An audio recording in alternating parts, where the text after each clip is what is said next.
In the middle of the parched desert landscape of Iraq lies the 6,000 square mile Mesopatamia Marshland, the largest ecosystem in the Middle East.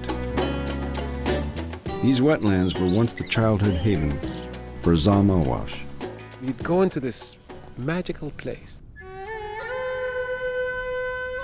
meandering in small streams with reeds extending as far as the eye can see. And every now and then, the breeze would come in and cool you down. The marshlands were much more than Azzam's respite from the desert heat.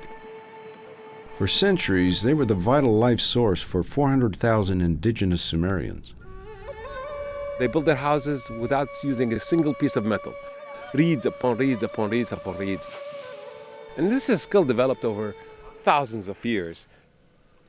Fishing, hunting birds, harvesting reeds to weave mats, to trade with neighboring areas, using the reeds as wood for their ovens. During Saddam Hussein's oppressive regime, the dictator ordered that the marshes be drained and burned in order to flush out rebel forces. It was really sad to see the tanks and the armored weapons going into the wetlands, destroying the source of living for the marsh Arabs, and causing death and destruction, destroying the fabric of this society. It was a criminal decision. I couldn't do anything about it. When the marshes were dried, our people lost their way of life and our ability to live off the land. So most of our people left and migrated towards areas where work was possible. But I stayed behind. I refused to leave my homeland. Because of the tyrannical government, Alwash fled Iraq for Los Angeles, where he became an engineer.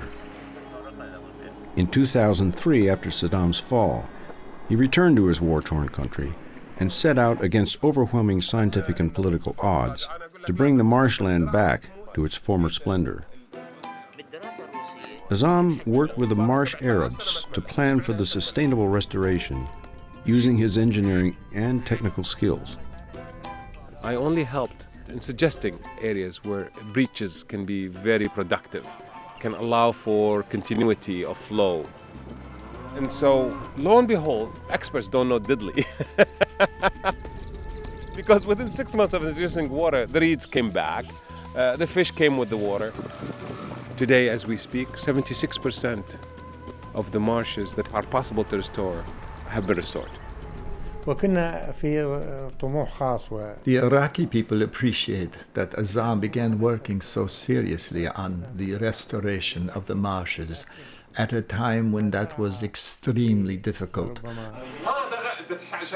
when nobody was talking about this issue. The government hopes to continue work together with Nature Iraq, restore these marshes, not for the environment alone, but for the marsh Arabs who depend on these wetlands. It's these people that are important. When the marshes came back to life, we found our self-respect. They gave us back our soul. Azzam is now lobbying to have the marshlands declared a national park so that their future will be secure. Never say it can't be done. They said that like 10 years ago. It can't be done. Dream and dream big. It's free, first of all, but it's possible.